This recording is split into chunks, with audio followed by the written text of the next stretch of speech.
I've got something on my conscience. I'm honest, I'm off the liquor, moving cautious. I'm off this, I got something on my conscience. I'm honest, but the moment makes me doubt it. I'm nauseous. Aight, boom. Hello everybody, welcome to me.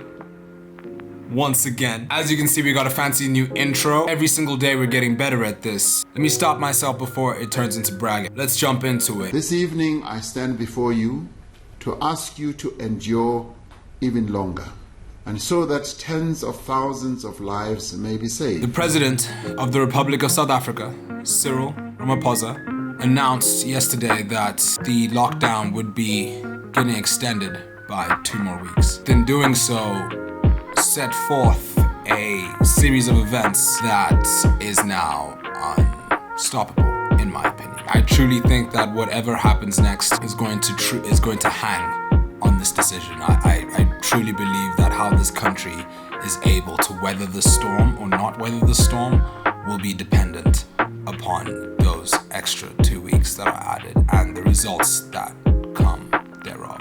I wanted to ask all of you, what are you looking for in a leader during a crisis? Are you looking for someone that's going to have a steady hand and make very poignant, factual, and specific decisions based on empirical data that they then are able to build a very structured policy over a long period of time, which in a sense leaves a lot of space and a lot of room for interpretation for people to either do the right thing or to just freestyle it and maybe do the wrong thing? Do you look for a leader that's gonna hold your hand and tell you that everything's gonna be okay and that there's nothing to worry about?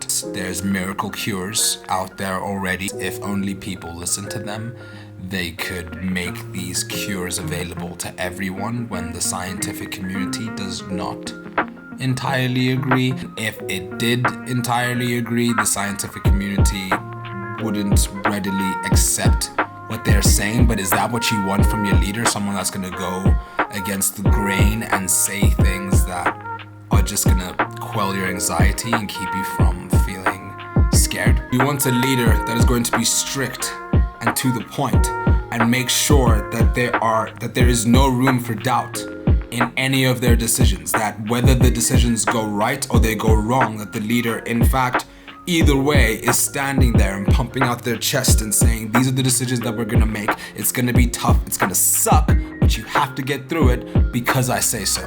To take control and really say that, listen, we don't need bureaucracy right now. What we really need is decisions that are going to immediately make impacts on the entire spectrum of whatever crisis it is that we're dealing with. Is that what you're looking for in a leader? Are you looking for a leader that is going to be somewhat absent-minded, kind of downplay the seriousness of the entire situation, while at the same time trying to appease both sides and say, no, look, I'm taking this seriously, but at the same time, there's no need for all of us to freak out and fall into a state of fear. The reason why I wanted to bring up leaders in crisis is that the different leaders I just described, as much as we could ascribe different political figures to each and every single one of those ones that I said, I actually wanted to lay those down as archetypes. I wanted to, in this video, to give you an easier perspective and a mirror that you can hold up to yourself when it comes to the leaders in your life. Your president might not even be your leader. Your leader might be the person whose political opinion that you take the most seriously. You might be going out of your way to ensure that you only listen to and follow the instruction of one singular person. Your leader could also be someone that inherently has a power position over you, either at work or in the family-home dynamic. Simply because of the extent of their influence, if you don't pay attention and, kind of react to their actions at all times, you're gonna find yourself losing your own influence. So you have to, in your own way, for the sake of your survival in that situation, have to listen to this person and follow their lead. Another leader in your life could be a character in a movie or in a show that you truly and honestly deeply connect with, and you find yourself continuously going back to that show or watching that show or being on the internet and quoting that show and commenting about that show or that movie or that character or that person, just continuously dropping their information on your own timeline, essentially regurgitating what they say, or taking what they say and putting it in the context of your own life, it becomes a part of you. That can also be a leader in your life. And the leaders in your life might not be always by choice. You might not always get to choose who the leaders in your life are. In order to be a leader, you need to understand how to be led in different ways so that you can better identify with the people that are going to be following you into whatever crisis it is you are then leading.